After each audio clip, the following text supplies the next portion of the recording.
Halo teman-teman semuanya. Kali ini untuk materi bimbingan dan konseling kita membahas tentang kecerdasan manusia dengan saya Anissa Pungki Komaladewi. Nah, ketika membahas tentang kecerdasan itu merupakan anugerah istimewa yang dimiliki oleh manusia. Makhluk lain memang memiliki kecerdasan yang terbatas sedangkan manusia tidak. Nah, dalam segala fenomena kehidupan yang secara mendalam dan dapat mengambil hikmah dan normanya. Dengan demikian, manusia bisa menjadi lebih bijak dan beradab karena memiliki kecerdasan. Oleh karena itu, kecerdasan sangat diperlukan oleh manusia guna sebagai alat bantu menjalani kehidupan manusia itu sendiri di dunia. Sedangkan kecerdasan menurut Kamus Besar Bahasa Indonesia adalah perbuatan mencerdaskan atau kesempurnaan pengembangan akal budi seperti kepandaian, ketajaman, akal pikiran, dan konsep tersebut menghendaki kesempurnaan akal budi yang meliputi kepandaian optimalisasi berpikir. Terus di sini ada pengertian tentang intelligence quotient.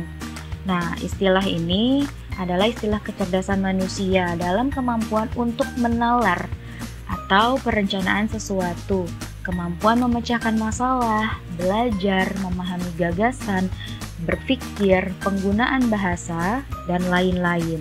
Nah, kecerdasan ini pun tidak baku hanya untuk satu hal saja, tapi untuk banyak.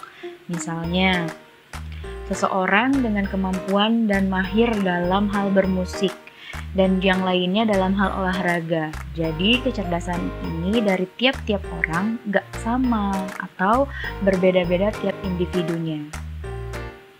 Sekarang kita coba mengenal tentang 8 kecerdasan manusia. Nah, ada seorang psikolog terkenal dari Harvard University yang bernama Profesor Howard Gardner. Nah, beliau memperkenalkan tentang teori 8 kecerdasan manusia. Teori ini mengupas tuntas mengenai macam-macam tipe kecerdasan yang dimiliki oleh manusia. Nah, seorang profesor mempercaya bahwa teori ini dapat digunakan untuk mengoptimalkan kemampuan setiap orang. Oleh karena itu, kita simak ya penjelasannya. Yang pertama, ada kecerdasan linguistik dan verbal. Kemampuan ini kemampuan menggunakan kata-kata dan bahasa secara efektif, baik lisan maupun tulisan. Biasanya, orang-orang yang memiliki kecerdasan linguistik dan verbal ini pandai menulis cerita, menghafal informasi, ataupun membaca.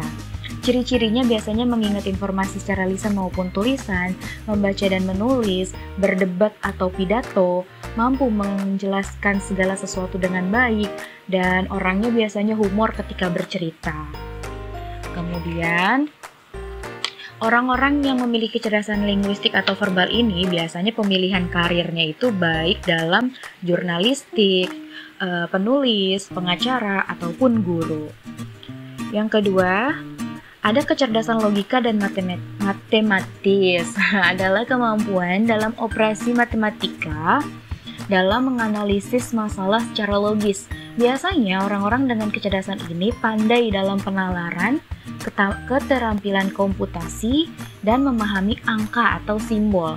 Ciri-ciri orang dengan kecerdasan ini biasanya dapat memecahkan masalah dengan baik, berpikir tentang ide-ide abstrak, melakukan eksperimen-eksperimen ilmiah, dan memecahkan perhitungan yang rumit. Nah, kalau kamu memiliki kecerdasan ini, biasanya pemilihan karirnya yang cocok itu adalah seorang ilmuwan, ahli matematika, programmer komputer, insinyur, atau akuntan. Lanjut ke yang ketiga adalah kecerdasan visual dan spasial. Nah, orang-orang yang memiliki kecerdasan ini mampu untuk memvisualisasikan atau membuat atau memanipulasi sesuatu yang di dalam ruang. Kemampuan orang-orang dengan kemampuan ini baik dalam peta, bisa membaca peta, grafik, video, atau gambar. Ciri-cirinya adalah mereka ahli dalam menyusun puzzle, mereka mampu dalam menafsirkan gambar, grafik, atau bagan, mereka lebih senang menggambar dan melukis dan menyukai dengan seni rupa.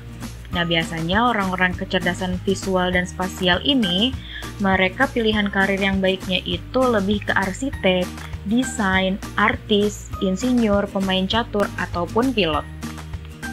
Kemudian selanjutnya ada kecerdasan musikal. Nah, orang-orang dengan kemampuan ini mampu mengekspresikan diri, menikmati, mengamati, memahami, dan menciptakan bentuk-bentuk musik. Memiliki kepekaan terhadap ritme, suara, nada, ataupun warna nada. Ciri-cirinya biasanya mereka ini senang nyanyi atau memainkan alat musik, mengenali pola dan nada musik, mengingat melodi atau lagu, dan memahami struktur musik, ritme, dan not lagu dengan baik. Nah, kalau kamu berada pada kecerdasan musikal, kamu pilihan karir yang cocok untuk kamu biasanya pemusik, komponis, penyanyi, guru musik, atau konduktor orkestra. Kemudian yang kelima ada interpersonal.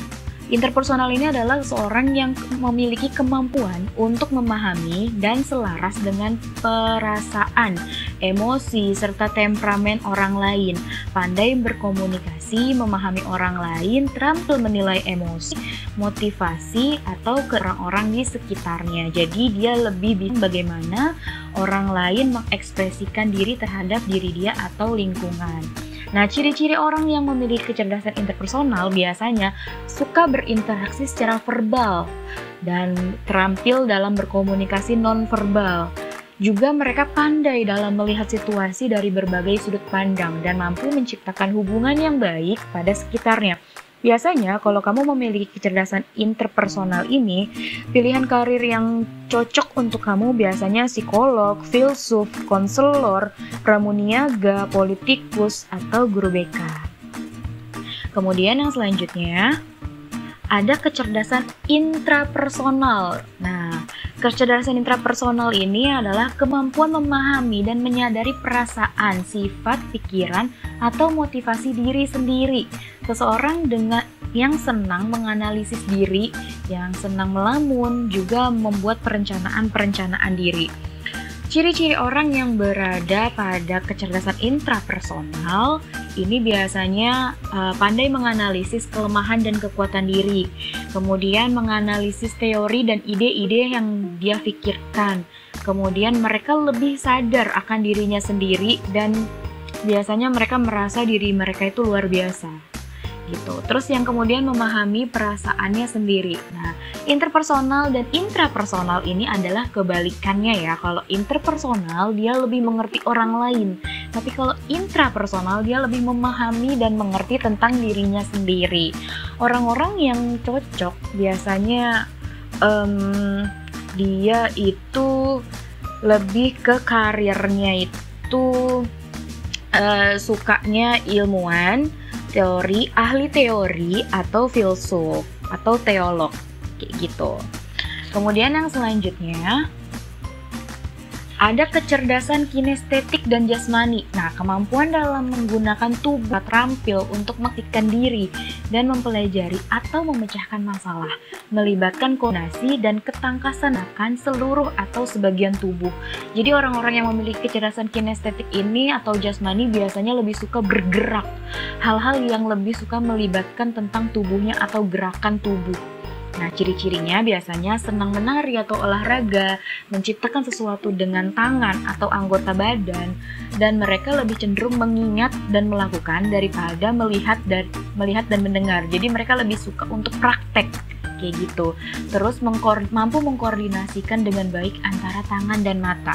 Nah, kalau kamu merasa memiliki kecerdasan kinestetik dan jasmani, pilihan karir yang cocok buat kamu itu biasanya penari, pengrajin, atlet, atau aktor, atau mungkin guru olahraga juga bisa ya.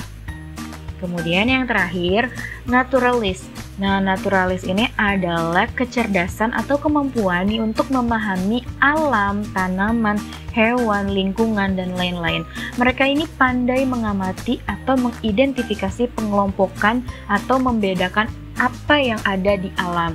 Orang-orang dengan ciri-ciri naturalis ini biasanya di bidang biologi, botani, atau zoologi.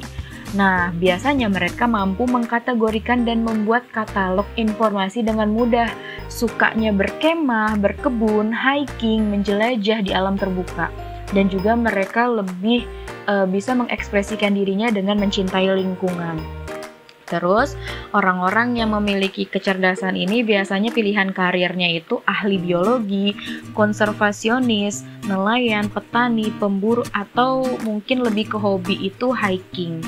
Kayak gitu. Nah, kecerdasan manusia itu seseorang mungkin saja memiliki jelas lebih dari satu kecerdasan. Namun, jenis kecerdasan tidak benar-benar dapat menentukan pilihan karir kamu, karena manusia memang diciptakan memiliki otak yang cerdas dan mampu beradaptasi di setiap lingkungan termasuk pekerjaannya. Jadi, tipe kecerdasan mana yang kamu milikin dari hasil kamu mendengarkan penjelasan ini? Oke, untuk teman-teman yang sudah menyimak informasi tentang teori kecerdasan manusia ini, terima kasih. Semoga bisa mampu untuk menambah wawasan kalian ya. Thank you for watching.